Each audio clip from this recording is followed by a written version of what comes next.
Olá, gostaria de saudar a todos e todas que estão nos assistindo no nosso canal do Estudo da Brasilidade. Hoje estaremos transmitindo a nossa reunião Análise e Interpretações de Conjuntura, o governo Lula 3.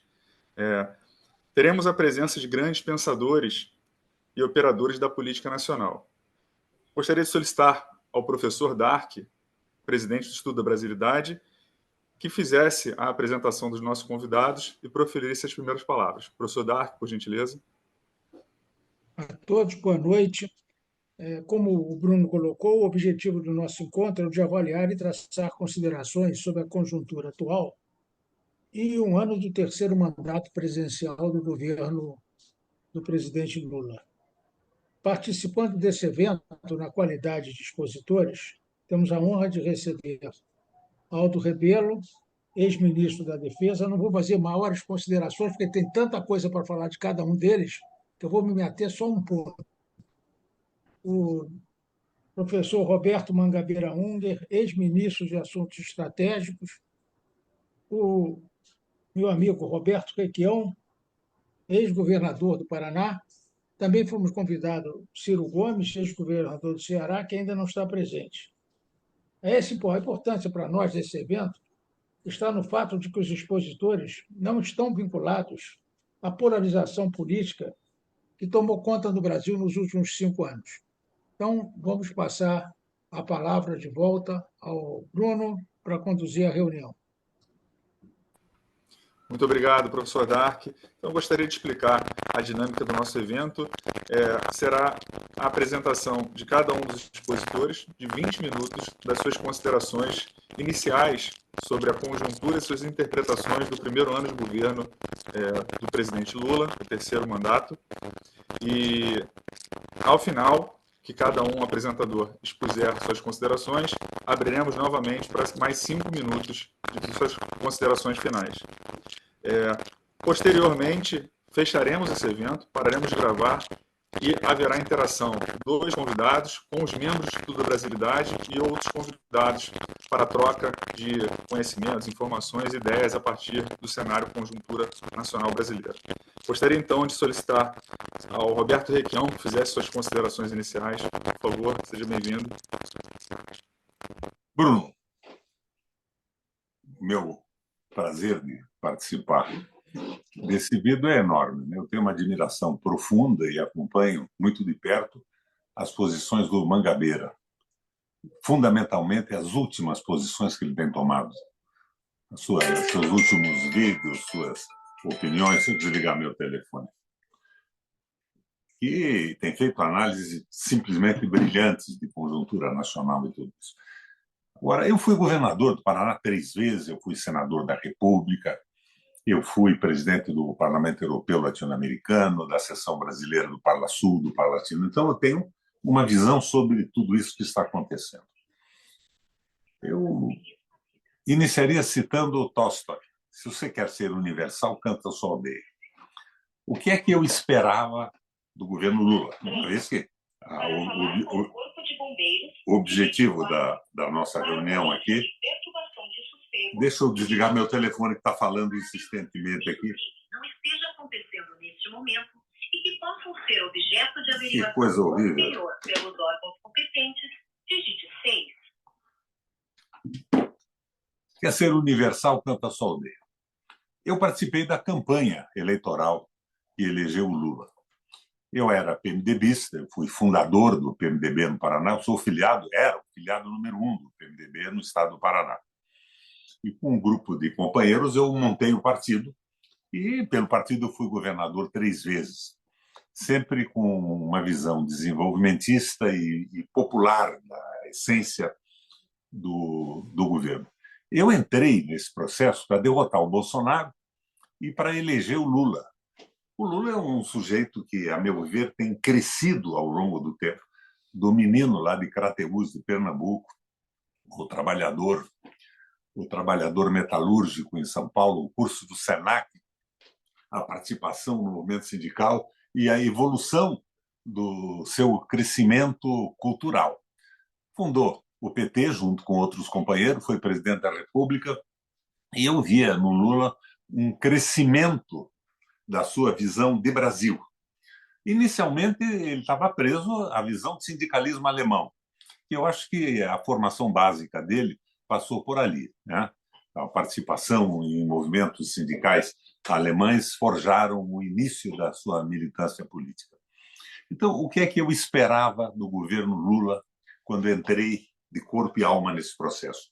Eu estava há alguns anos já fora da política concreta do Paraná. Fui governador 3 vezes, senador 2 vezes, mas estava me preocupando muito com política internacional e co-presidindo a Eurolato, o Parlamento Europeu Latino-Americano, em Bruxelas. Desta plataforma do Parlamento Europeu, eu vi os estragos que vinha fazendo no mundo o tal liberalismo econômico. Eu vi a destruição da Grécia, eu vi o desastre da França, o que ocorria na Alemanha. E, sob essa perspectiva, eu esperava que o Lula, desse crescimento ideológico e prático dele, viabilizasse um governo que eu chamaria de aristotélico. Por que aristotélico? Um governo que praticasse atos eficientes, sem o exagero do absurdo que poderia levar ao desastre, inclusive o impeachment do presidente da República, pela esquerda, e pela covardia da adesão aos interesses do capital financeiro pela direita. Ato meio, ato eficiente, ato aristotélico, mas que abrisse a moda do pensamento do nosso gênio da raça, que é o Guerreiro Ramos, não uma transformação pesada, rápida e absoluta, mas abrisse a perspectiva do crescimento do Brasil através de um debate livre de ideias, de uma proposta nacional muito clara e que se consolidaria com a evolução cultural da população através das eleições periódicas. Mas o que eu vejo é que com essa frente da esperança, essa frente extraordinariamente aberta, não foi isso que aconteceu. Conversar com vocês sobre o que aconteceu aqui no Paraná. Nós tínhamos aqui praticamente uma guerra contra um abuso considerado pelo Tribunal de Contas da União, pelo Ministério Público Estadual e Federal, um dos maiores escândalos da história da administração pública no Brasil, que era o pedágio estabelecido lá atrás pelo Lerner, consolidado pelo Beto Richa e continuado pelo Bolsonaro, junto com o governador do estado, o Ratinho, filho do ratão da televisão. Na campanha, o Lula gravou, junto comigo, compromissos de mudar completamente os parâmetros desse escândalo considerado o maior roubo da história do país. Bilhões de reais roubados, desviados, com o conluio do governo do Estado, da agência reguladora e daquilo tudo. Mas, de repente, não mais que de repente, o pedágio é feito no Paraná. Por quem, Gustavo?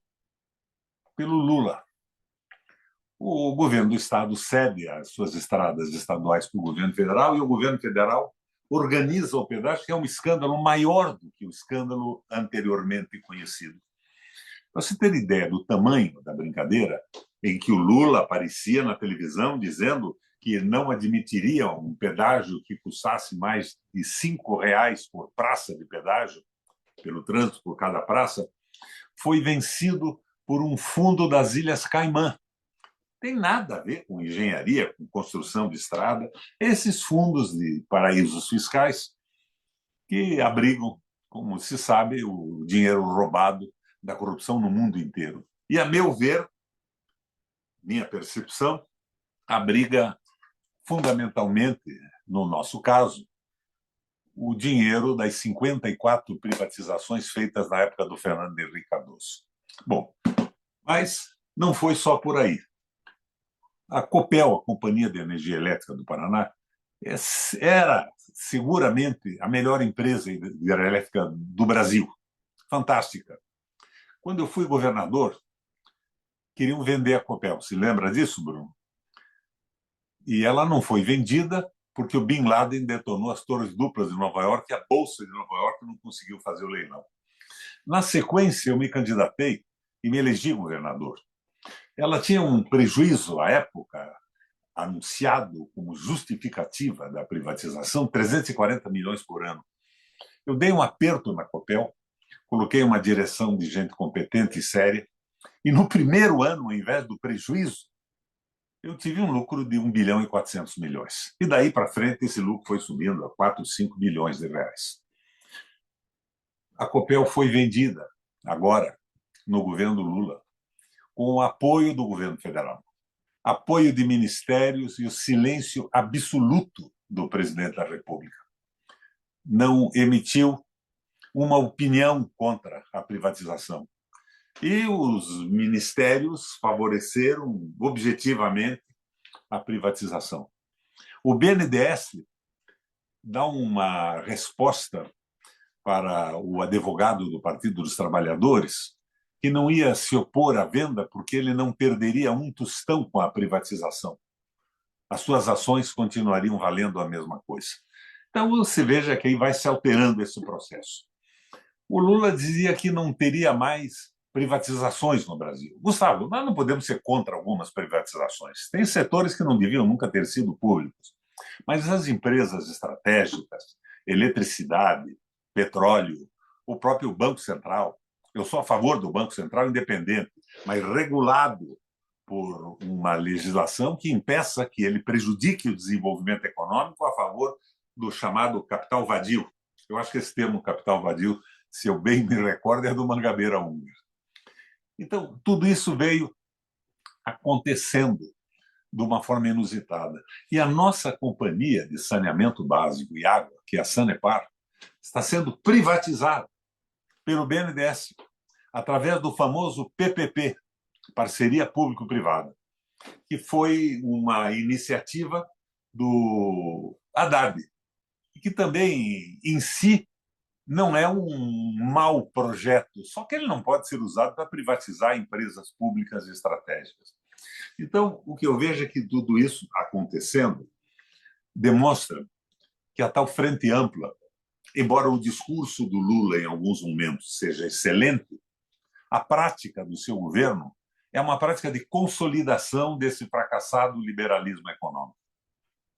Então, o que eu posso dizer a você é que eu acredito que o Lula precisa de uma crítica pesada, de uma mobilização de opinião pública. Muito difícil, porque nós não temos acesso à grande mídia. Nós não temos acesso às grandes redes de televisão e, quando muito, fazemos um programa como esse que estamos fazendo agora. Agora, a visão desse primeiro ano depende, me remetendo aí ao jurista uruguaio que eu conheci na juventude, o Couturi, todo depende del cristal com que se mira.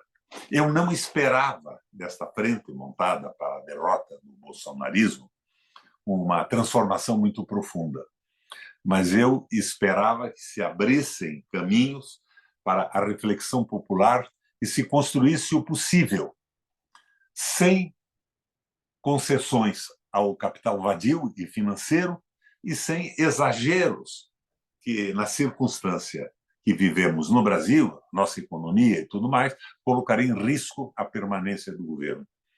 Então, eu diria a você que eu acredito que a ação prática na Frente da Esperança do governo federal está provocando um desconforto no país. Aqui no Paraná isso é evidente. Aqui no Paraná é evidente. Eu vi pesquisas um tempo atrás aí que a pergunta, você votaria num candidato a prefeito indicado pelo Lula? 60% dizem que não. Você veja, é uma rejeição brutal em Curitiba. E no Paraná chega a 57,6%, uma pesquisa antiga que eu vi um tempo atrás.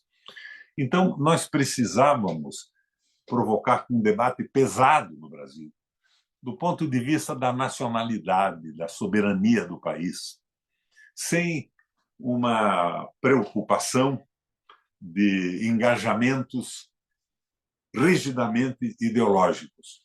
Mas, por outro lado, eu vejo na posição do Lula a respeito do massacre dos palestinos, e veja bem, eu acho que um dos maiores horrores que eu conheci na minha existência é o antissemitismo. mas o massacre dos palestinos e o sionismo se assemelha muito à política nazista da época do hitlerismo. Nós temos que nos opor ao antissemitismo da mesma forma e com a mesma energia que nos opomos ao sionismo. O Lula tem tomado essas posições. Então, eu vejo um discurso que, às vezes, me entusiasma, mas uma prática de governo que me desestimula e está, a meu ver, provocando um desconforto nacional e pode nos levar, logo mais adiante, a uma situação semelhante à da Argentina. O Milei, na Argentina, se elegeu por uma falta de respeito em relação à política por parte do povo e um desconforto brutal da população. Tanto que hoje 63% da população argentina apoia o Milei, mas apenas 31% apoiam, por exemplo, aquele pacote liberal que ele mandou para o Congresso Nacional. Então, a minha posição e a minha crítica é isso. O governo do Lula está consolidando o liberalismo econômico. Ele não enfrenta nada. O Banco Central continua mandando no Brasil com juro rigorosamente absurdo. A Eletrobras foi vendida e a própria ação judicial do governo do nacional contra a venda consagra a privatização. Nós estamos com a Petrobras com 67,6% de ações privadas. Isso, obra do Fernando Henrique, que acabou com o monopólio, venda de ações do Fernando Henrique e do Lula e do Gabrielli também. E o Lula imaginava, lá atrás, que para o governo bastava ter o controle das ações ordinárias que têm dinheiro a voto e das golden share. É um erro absoluto. A Petrobras hoje, por exemplo, produz 1 litro de diesel ou de gasolina retirado de solo brasileiro, refinado nas nossas refinarias, por R$ 1,10. São cálculos da EPET. E o preço nas bombas é um verdadeiro escândalo. O lucro das ações da Petrobras no último ano foi de 90%, fora a distribuição de dividendos. E o Lula nomeou Prates na presidência da Petrobras. E quando abriu alguma possibilidade do Conselho de Administração, ele esqueceu os velhos combatentes da soberania do petróleo e colocou pessoas do mercado. Então, o que eu vejo é que nós estamos construindo um desconforto que pode nos levar a uma tragédia semelhante à tragédia argentina. Eu acho que, inicialmente, e de uma forma cantando a minha realidade, sem voos pela visão internacional do Brasil, o que está acontecendo no mundo, com a política, com as variações de mercado. E aqui, no Brasil, nós temos o tal tripé da economia, né? Dólar flutuante. Ninguém vai conseguir produzir um bem com esse dólar flutuante. Você veja o que aconteceu com as companhias aéreas. Algumas compraram frotas inteiras com o dólar a R$ 1 e pouco. Não conseguiram pagar mais. Dólar flutuante, meta de inflação e o superávit primário para pagar a tal dívida e agora o controle da dívida na mão do mercado através de um Banco Central independente. Sobre o Banco Central independente, eu acredito que o Banco Central independente não é uma coisa má, porque ele pode evitar que, numa véspera de eleição, um governo irresponsável faça o que fez o Bolsonaro ou o que fez o Massa na Argentina, viabilizando doações e desperdício de dinheiro para ganhar uma eleição e destruindo completamente a estrutura econômica de um país. Mas ele tinha que ser regulado legalmente, com restrições. O que pode fazer, o que não pode fazer. Como é que você pode falar em desenvolvimento quando você fixa uma Selic acima do lucro razoável e médio de qualquer investimento nacional? Você simplesmente evita que o investimento ocorra. Então, eram essas observações que eu faço como um sujeito que entrou pesadamente na campanha do Lula, que acha que o Lula é um sujeito pessoalmente formidável, mas que acha que ele está emparedado no tipo de aliança que fez. O arcabouço do Haddad E essas medidas tomadas são medidas a favor do mercado. Não existe uma medida que abra a perspectiva de uma mudança, o ato meio, o ato eficiente, que possibilite a esperança de que algumas coisas poderão ser mudadas ao longo de um debate nacional aberto e no processo eleitoral. É o que eu tinha a dizer inicialmente. Fala, obrigado, Roberto. Obrigado, Roberto Requião. Obrigado pela manutenção aí da sua fala dentro do tempo que planejamos aqui. Gostaria, então, de imediatamente passar a palavra para o Aldo Rebelo, por gentileza, Aldo. Fique à vontade. Boa noite, Bruno. Boa noite, Requião. Boa noite, professor Mangabeira. Boa noite, Dark. Eu creio que o grande problema do terceiro mandato do presidente Lula reside na economia. E não reside no ritmo, na velocidade, reside no rumo, nas escolhas. O terceiro governo abdicou completamente de um projeto nacional de desenvolvimento. Abraçou a agenda liberal e, rigorosamente, até o teto de gastos, em certo sentido, permaneceu. A política econômica do governo não busca, na retomada do crescimento, no aumento da receita do país, uma saída para as nossas dificuldades. Aliás, o debate econômico no Brasil está viciado por dois equívocos. O equívoco conservador, que acha que enfrenta a questão econômica com base na redução dos gastos, no corte dos gastos, e o equívoco dessas forças que estão no governo, que acham que resolve o impasse e o problema do país com base na receita, sem a busca de um caminho que resulte na criação dessa receita. Eu acho que esse aqui é o equívoco. Nenhuma das duas soluções aposta na retomada do desenvolvimento e do crescimento. Tá certo? Porque quem aposta na redução dos gastos vai reduzir o gasto de quê? Rigorosamente, já não há mais investimento no país. O gasto é praticamente o custeio da saúde, da educação, das despesas obrigatórias, que você não tem como reduzir. Basta dizer que, no ano passado, enquanto a economia cresceu, sei lá, 2%, a receita, as despesas cresceram 20%. E, nesse ritmo, o país é inviável. E, para retomar o crescimento, o governo precisa enfrentar os gargalos. O que é que impede a retomada do crescimento do país? E eu não vejo nenhuma preocupação com essa agenda. Eu não vejo.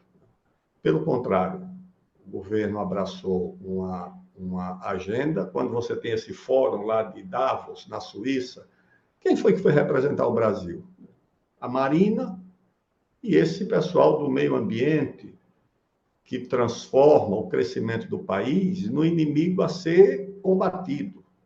Ou seja, o crescimento é como se fosse ele a ameaça ao meio ambiente, a ameaça ao clima, a ameaça à situação do planeta. Essa é a visão desse pessoal. Então, acho que a economia não apresenta nenhuma perspectiva de que vá, ou mesmo nem dá sinais de que vai enfrentar o problema central, que é a volta do crescimento, a retomada do desenvolvimento.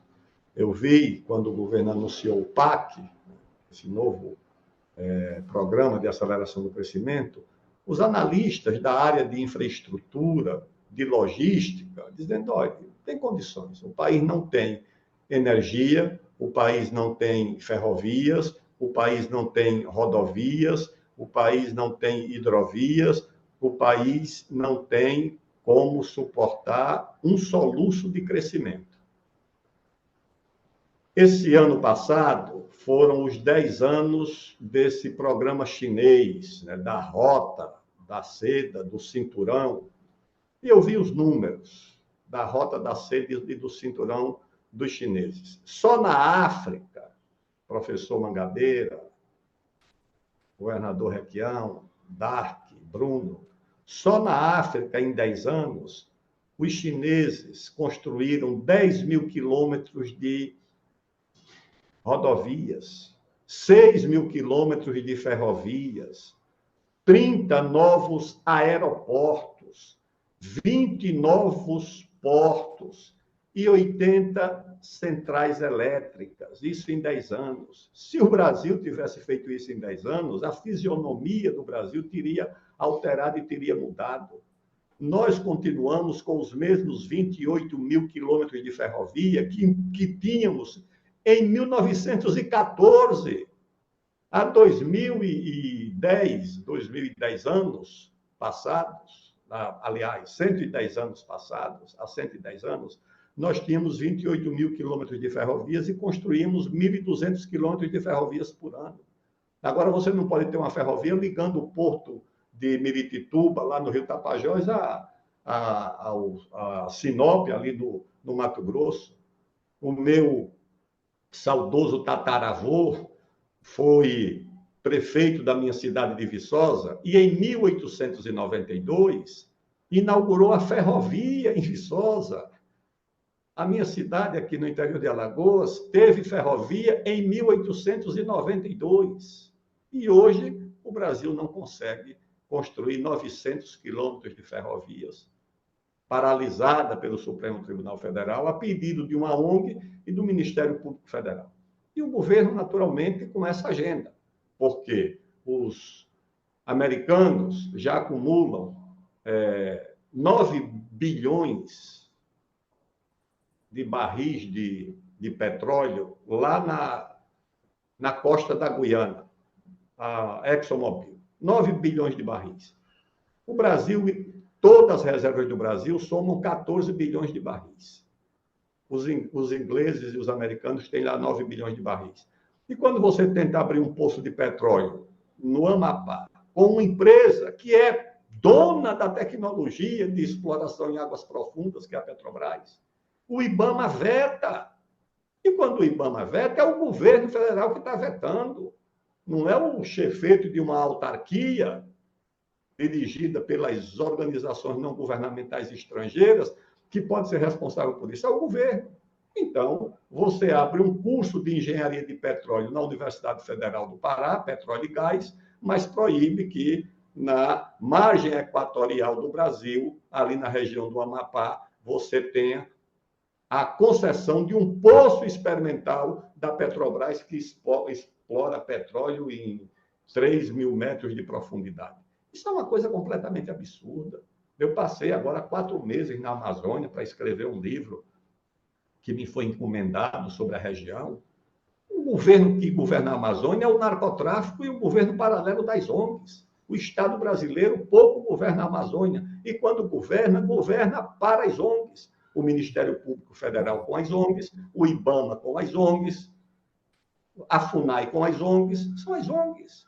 E você tem a maior fronteira mineral do país, a maior fronteira de biodiversidade do país, completamente imobilizada, completamente governada por esses interesses internacionais.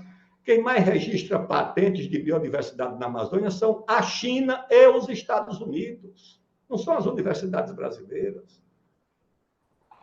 E toda essa fronteira mineral completamente imobilizada.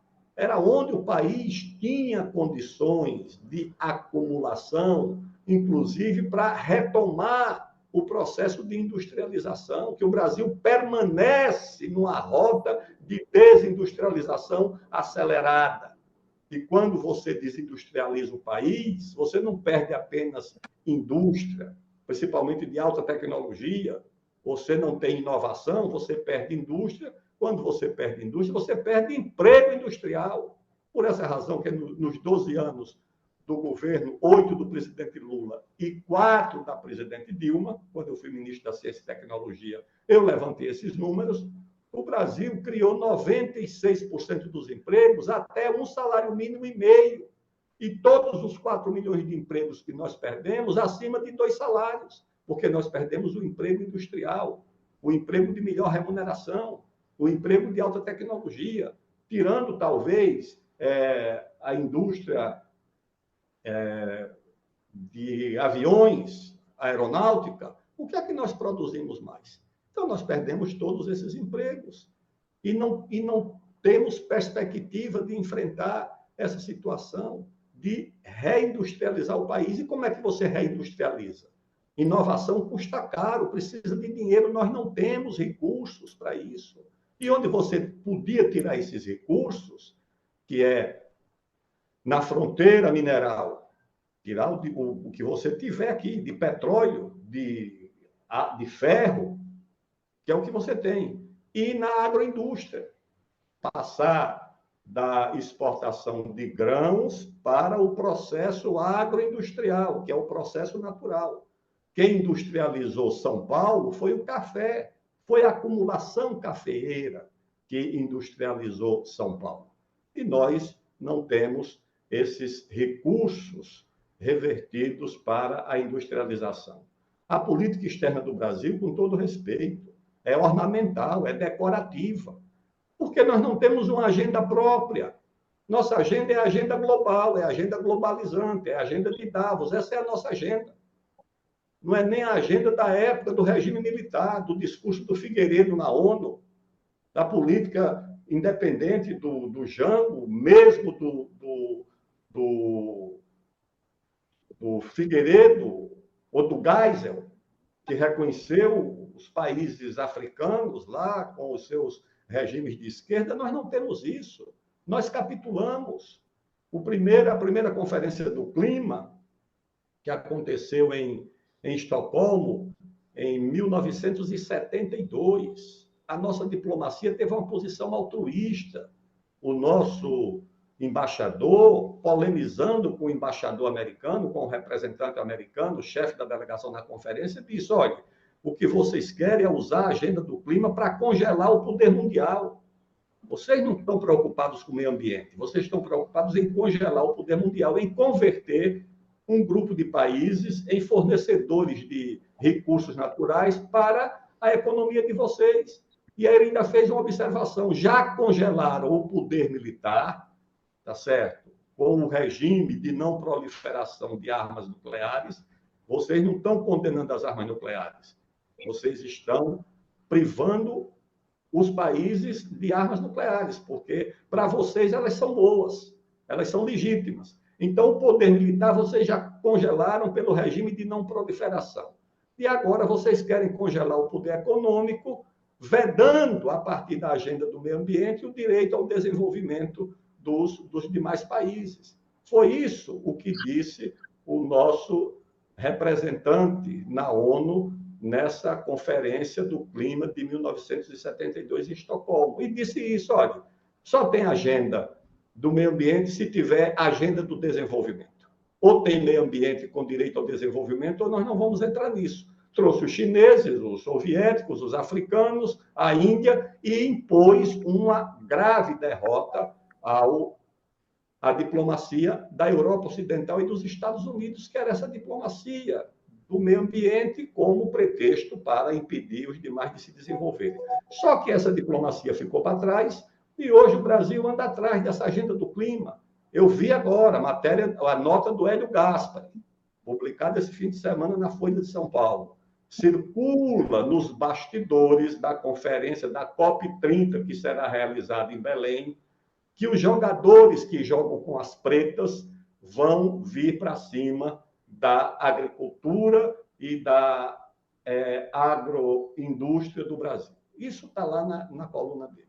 E é isso mesmo o que vai estar em curso. Então, o Brasil deveria, para ter protagonismo internacional, não é ser o bonzinho, o bom aluno, porque vai ter uma posição, ornamental, uma posição decorativa. Todo mundo vai receber bem, mas não vai ter influência nenhuma. ou tem uma agenda que confronte com a agenda dos interesses internacionais, que é essa agenda antiga, velha, é a agenda do Clube de Roma, é essa agenda.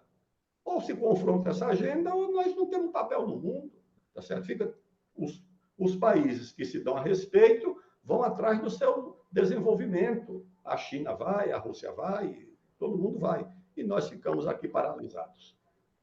E o outro aspecto do governo que também me causa espanto é que o governo fez mais concessão ao Congresso do que o governo passado.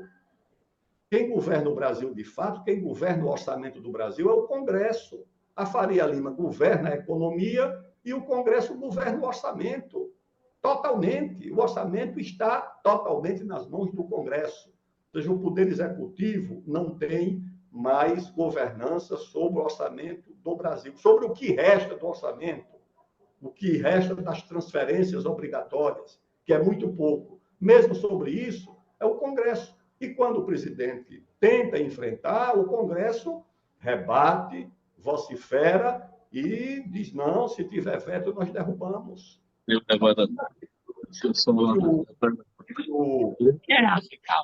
a coordena lá.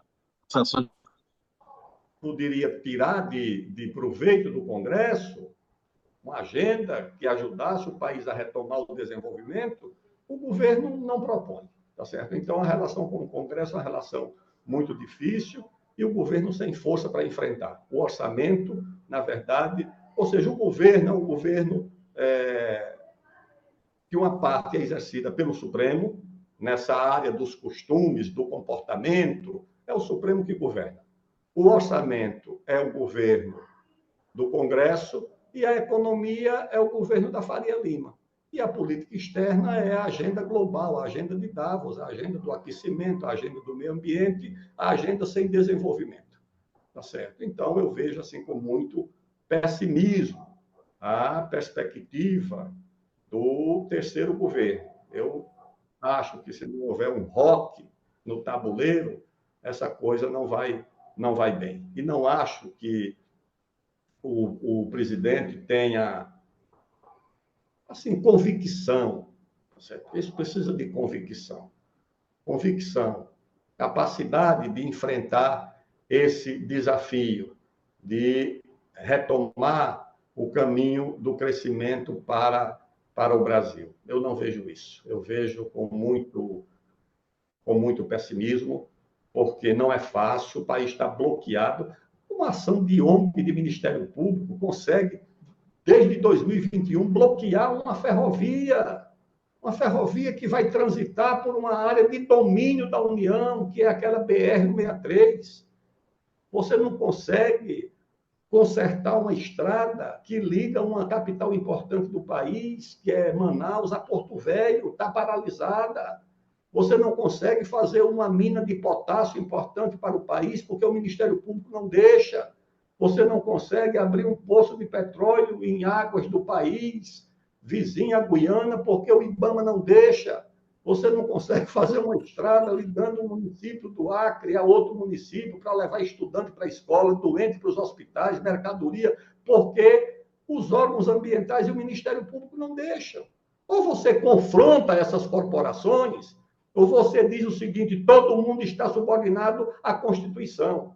Porque a ideia que está é que todo mundo está subordinado ao Supremo. Não. O Supremo e todo mundo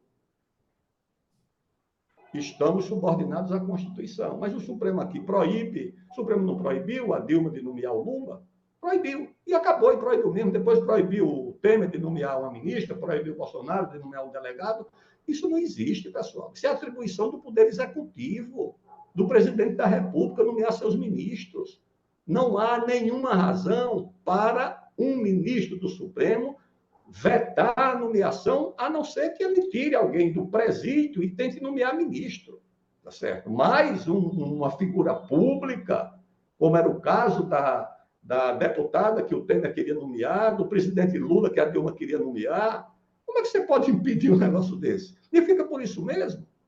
Certo? Um dia alguém vai chegar lá e dizer, não, isso aqui não tem condições de cumprir, porque a Constituição não me permite atender essa ordem do Supremo. A Constituição não me permite atender. A Constituição me ordena que eu jurei a Constituição. O presidente não jura obedecer ao Supremo. O presidente jura obedecer à Constituição. Tá certo? Mas aqui no Brasil a ideia é que todo mundo obedece com todo respeito ao Supremo, tudo bem. Agora, a Constituição dá ao Poder Executivo e ao Presidente da República prerrogativas incontornáveis. Mas aqui não. Aqui você tem o poder do Ministério Público, que acha que pode fazer o que quer, que pode governar no lugar do governador, do lugar do secretário. Você tem o poder do Judiciário, do primeiro grau. Primeiro grau. O juiz de primeiro grau manda colocar uma tornozeleira no Sarney. O juiz de primeiro grau proíbe uma rodovia lá na Amazônia. O juiz de primeiro grau pode qualquer coisa, ou seja, essas corporações fiscais do IBAMA, fiscais não sei de quê, são essas corporações que foram empoderadas, tá certo? Para neutralizar uma corporação importante na redemocratização, que era a corporação militar, e para neutralizar a força da corporação militar, empoderaram corporações civis imaturas, arrogantes, adolescentes, vaidosas. O resultado é muito ruim. Então, eu acho que esse governo ou qualquer outro só recoloca o país na rota da retomada do crescimento, da redução das desigualdades e da valorização da democracia, tá certo? Como manda a Constituição, com a separação dos poderes, se essas corporações forem enfrentadas, tá certo? De outro jeito, eu não vejo perspectiva, porque elas se aproveitaram da fragilidade da política. Todas essas campanhas de lava-jato, de não sei o quê, enfraqueceram a política. No fundo, não era uma questão jurídica, era uma luta de corporações poderosas. Essa do judiciário contra a política. Não era contra partido A, B, C ou D. Não. É que essas corporações, como os deuses da antiguidade, quando você queria saber o destino na Grécia Antiga, está lá no Heródoto, você ia nos oráculos de Delfos, e o oráculo dizia o que ia acontecer com o seu destino. A política tomou conta do destino humano. E as corporações acham que são as novas pitonisas, que elas têm mais capacidade de decidir o destino humano do que a política, do que o eleitor, do que o voto, porque eles fizeram o concurso, eles estão acima das mazelas da política. Essa é que é a questão. Então, não há condições, nem há futuro se respeitando as atribuições, prendendo os corruptos, os ladrões, mas essas corporações não podem ser proprietárias do destino do país, e principalmente do direito do país ao desenvolvimento. É isso, senhores. Muito obrigado. Muito obrigado, Aldo, pela manutenção da sua fala dentro do tempo. Isso é importante para a gente conseguir aqui tocar. Há uma convergência muito grande na fala, tanto sua quanto do Requião, né? E as duas falas também convergem em muita coisa que o professor Roberto Mangabeira vem falando nas redes. Só que o professor Roberto Mangabeira reservou sua fala para o momento em que estaremos aqui somente com nossos convidados e os membros do Instituto e outros convidados. Acredito que teremos um bom debate mais restrito um pouco. Gostaria, então, de conceder a palavra para o Roberto Requião para suas considerações finais, de repente retomar algum ponto que ficou aí, que surgiu, uma espécie de um debate. Por favor, fique à vontade. Gustavo, eu acho que o que nós estamos vendo nesse último governo do Lula é a repetição de erros. Essa distribuição de cargos para partidos é um troço simplesmente terrível. Eu não quero teorizar sobre isso, mas falar objetivamente. Eu lembro que eu era governador do Paraná e eu vi com alegria o início da Abreu e Lima, da refinaria. 60% por conta do Brasil, 40% por conta da Venezuela. De repente, não mais do que de repente, a Venezuela interrompe a sua participação, não manda mais dinheiro e ninguém sabia o que tinha acontecido. O que tinha acontecido é que a Petrobras tinha sido entregue a um conjunto de interesses partidários. E os partidos queriam levantar dinheiro através do poder conferido pelo governo federal. Eu resolvi me esclarecer e fiz uma pergunta ao Chaves. Eu não encontrei o Chaves, estava viajando e falei com aquele menino que era... Depois foi embaixador no Brasil, foi embaixador nos Estados Unidos, Maximilian Robespierre Verlaes, é o Max. Ele tinha, inclusive, trabalhado comigo aqui um tempo no Paraná, quando eu fiz uma ligação entre empresários paranaenses e empresários venezuelanos, um intercâmbio muito interessante que continua até hoje. Temos empresários brasileiros na Venezuela até hoje. Foi muito produtivo aquilo. Abrimos portos aqui para comprar adubos da Venezuela e derivados de petróleo que tinham que ir primeiro para os Estados Unidos e depois voltar para o Brasil. Nós demos berços e tal. Foi uma coisa muito interessante. Mas eu não achei o Chaves, ele não estava lá, e o Max fez a consulta e me ligou um dia ou dois depois. Disse, Requião, nós não podemos mais aceitar isso. Você veja, o Chaves vivia com a corrupção venezuelana de uma forma estratosférica. Ele demitia ministro a cada hora, que não funcionavam, roubavam, faltava uma visão ideológica, uma compreensão do espírito público. Mas ele tinha saído da Abreu e Lima porque 1 metro de remoção de terra para terraplenagem do início da instalação da usina era cobrado por 6 metros. Era todo mundo querendo tirar um pedaço daquilo. E o Chaves, não, assim não dá. O preço inicial da Abreu e Lima era 2,5 bilhões. Já estava por mais de 8 bilhões. Daí ele disse, não, eu saio fora disso. Então, o Lula retomou isso agora. Mas continuamos entregando ministérios e cargos para partidos políticos. O loteamento continua. Daí não tem princípio nenhum. É uma negociação, um mercado com votos no Congresso Nacional. Você veja o que eu disse que aconteceu aqui no Paraná. Estas barbaridades todas fizeram, por exemplo, com que a nova Itaipu mantivesse o mesmo diretor financeiro, agora indicado e bancado pelo governador Ratinho e pelo Kassab do PSD. Então, isso impede que a nova direção de Itaipu, por exemplo, verifique o que aconteceu com o dinheiro transferido de Itaipu para o governo do Rato em licitações que nunca foram auditadas. Então, esse é o problema básico. Nós estamos percorrendo os mesmos caminhos. E eu quero repetir a frase velha do Carlos.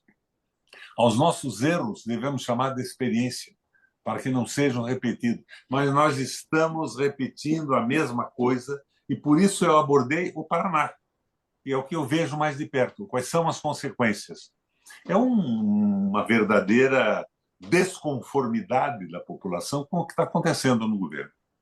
Eu acho que é por aí. Nós temos um governo com todas as possibilidades, mas esse governo precisava de uma pressão popular, precisava de uma mídia aberta para o povo entender o que acontece, porque pressionado o Lula funciona, mas ele está sendo pressionado só pelos interesses econômicos da direita, por essa selvageria desabrida de partidos procurando o poder para fazer negócio ou simplesmente se manter no governo. Você veja, as emendas obrigatórias praticamente consagram esse Congresso. Quem é que vai competir com esse pessoal que tem bilhões de reais a distribuir? Atomizadamente, sem um projeto nacional. Estão distribuindo dinheiro, jogando dinheiro fora. É esse o problema básico. É o novo governo com as velhas práticas. E a aliança da esperança, para mim, se transforma numa aliança de desesperança, em boa parte. Um abraço. Era isso. Obrigado, Roberto Requião. Aldo, por gentileza. Não, só para fazer um registro. Há uns 2 meses eu fui convidado, como eu tinha criticado a posição do IBAMA em vedar a abertura de um poço experimental de petróleo no litoral do Amapá, o governador do Amapá e o vice me convidaram para fazer uma palestra por lá. E eu fui. E chegando lá, obtive essas informações que às vezes a gente não apanha nos jornais. No Amapá, 73% da população está cadastrada para receber algum tipo de auxílio do governo federal. Ou seja, é uma população dependente de transferência de renda. E nesse estado, onde já havia a atividade econômica preparatória para a cadeia de petróleo e gás, que o IBAMA veta a abertura do poço. Estava lá o reitor da universidade. O reitor disse: olha, eu estava aqui já estudando a possibilidade de abrir um curso de petróleo e gás na Universidade Federal do Amapá. Aí estava lá o presidente da Federação da Agricultura. Eu disse: o senhor pode me informar, nesse estado, que tem 142 mil quilômetros quadrados, portanto, 14 milhões de hectares, um pouco mais, quantos hectares cultivados existem no Amapá? 5 mil hectares, 0,03%. Como é que você alimenta essa população? Quando você chega em Roraima importa farinha de mandioca. O Estado está proibido de produzir etanol, tem que importar etanol de São Paulo, porque não pode, pela legislação ambiental, produzir. Tem lá o esqueleto de uma destilaria desativada, porque a legislação vedou a construção de uma refinaria, de destilaria de etanol para abastecer o Estado. Então, essa situação que nós temos na Amazônia, tá certo? Onde há já uma atividade mais antiga, como é o caso do minério de ferro do Pará, tudo bem. O resto está imobilizado e paralisado. Na agricultura, na agroindústria, na pecuária, na infraestrutura, na ferrovia, na rodovia, na hidrovia. Não tem. A China, com 2 rios, produz o dobro de energia hidroelétrica do Brasil. Não se fez mais uma hidrelétrica na Amazônia. Foi tudo vetado, tudo proibido. A Dilma tentou, desde o Fernando Henrique tentou, todo mundo tentou. E quando fizeram o Belo Monte, foi uma batalha para fazer com linha d'água, sem represar a água. Não, isso não tem sentido. Para o Brasil não tem sentido. Agora, isso aqui vai ser o que amanhã? Eu acho que quando os donos do mundo resolverem usar a biodiversidade, a água, o minério da Amazônia, quem é que vai impedir? Tá certo? O Dom Pedro II era contra a abertura da navegação do Amazonas, porque tinha medo que acontecesse o que aconteceu na China.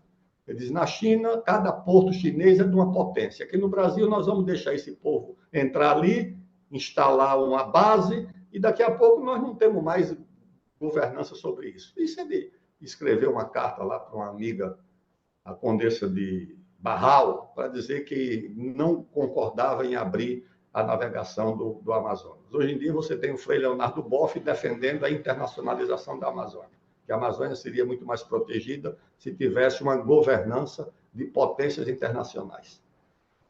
Pelo amor de Deus.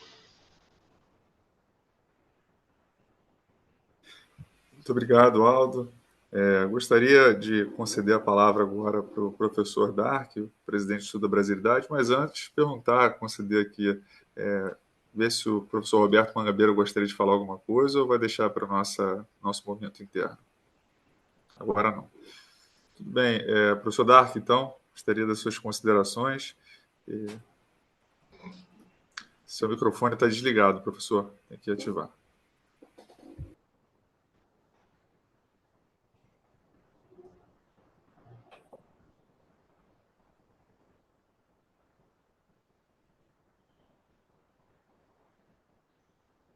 Bom, eu gostaria de agradecer muito, tanto ao Roberto Requião como ao Aldo Rebelo, atender o convite aqui do Instituto da Brasilidade para fazer uma avaliação desse primeiro ano do governo Lula e da situação da conjuntura atual. Eu espero poder fazer isso com mais a miúde, trazer vocês aqui mais a miúde, porque eu vejo que existe um bloqueio, claro, nos meios de comunicação a determinados atores políticos no Brasil. Tá? E eu acho que o Instituto da Brasilidade é um espaço onde vocês podem utilizar, expondo a ideia de vocês. Tá? Eu acho que essa polarização que foi feita no Brasil, política, uma polarização construída também nos moldes do que está sendo feito no mundo, em especial nas chamadas democracias, é nefasto, é profundamente nefasto, porque retira a possibilidade de se ter outras vertentes para discutir os problemas nacionais. E o Instituto da Brasilidade trata disso, trata de discussão das vertentes que surgem no meio político e no meio social. Então, eu queria agradecer a presença de vocês, abrir aqui o Instituto da Brasilidade para vocês, agradecer também a presença do professor Mangabeira Unger, que nós temos acompanhado aqui e merecedor de todos os elogios pelo seu comportamento e pela sua luta em prol do desenvolvimento do Brasil. Então, eu vou passar agora a finalizar o evento, que vai ser distribuído pelo YouTube, e vou abrir a possibilidade de nós abrirmos uma discussão que não será gravada, tá? Entre os membros do Instituto e vocês que participaram aqui. E gostaria até de pedir agora, que parou a gravação, Bruno, para a gravação, do professor Roberto Mangabeira Unger, fazer sua análise aí do que ele acha que está acontecendo. Isso é um negócio meio fechado, viu, Roberto? Então, você faz Só uma um minuto. pequena. Antes mesmo de parar a gravação, professor, eu gostaria de agradecer a todos que nos acompanharam, né? Tivemos agora apresentações belíssimas que com certeza vão estimular o debate agora em nossa sociedade. Aqueles que estão ouvindo podem debater. E agora teremos um momento do debate fechado dos convidados, o Aldo Rebelo, o Roberto Requião e o Roberto Mangabeirão, com os membros do Instituto. Então, eu gostaria de agradecer a audiência e desejar uma boa semana a todos e até a próxima.